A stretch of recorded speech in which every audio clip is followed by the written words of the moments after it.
A former UCLA basketball star has his day in court this morning, 5 years after suing the NCAA. Ed O'Bannon is one of 20 current and former college players involved in the lawsuit. The athletes want to be paid for the use of their names, images, and likenesses in broadcast, video games, and other media. CBS News legal analyst Jack Ford is a former college athlete. He has followed this case closely. Former, long time ago. And a lot of surgery. What was your sport? Matter of fact, I played football. Yeah, that's right. What's the significance of this case? Well, it's interesting, John, because when it got started 5 years ago, there was a suggestion that this was going to be Armageddon. This was going to be the last great battle between good and evil, and that if the NCAA lost, they'd be out of business. It'd cost them hundreds of millions of dollars. Hasn't worked out that way. Practically speaking, what they're looking for, is, as you just mentioned here, is the plaintiffs are saying we should be able to, if we're in college and we're athletes, and if we're a big enough name, we should be able to license our own pictures and images. So Johnny Manziel last year should have been able to say, according to the argument, look, you want to put my picture on a Wheaties box? Fine, pay me $10,000. Or you want my autograph? Fine, pay me this. And I can continue to play. I won't lose my amateur status. Right, so that's what this is all about. So practically, it wouldn't apply to a lot of people if they win.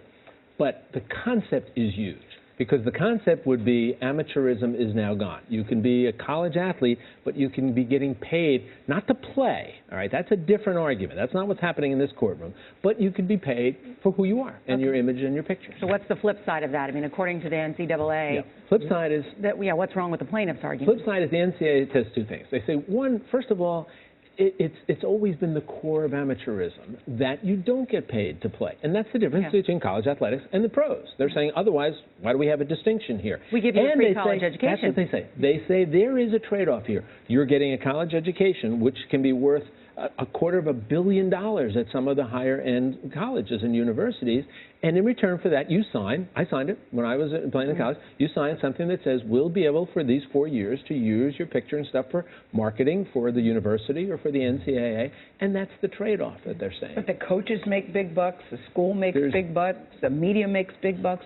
It just doesn't seem fair, they're saying. Well, there's no denying that I don't think anybody ever would have thought 10, 20 years ago that you'd have head coaches making way more than the presidents of the university. $7, $8 million assistant coaches are making.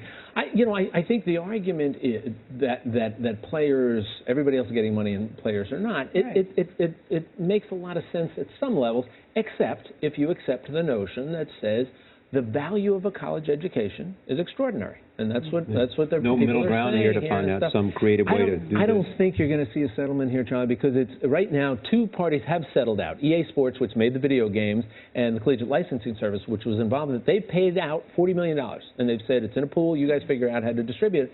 But the NCAA is left with no other arguments. So they'd have to essentially concede and give up their core value for this case to settle, which is why people are saying it's probably going to go to trial, and we'll probably have to.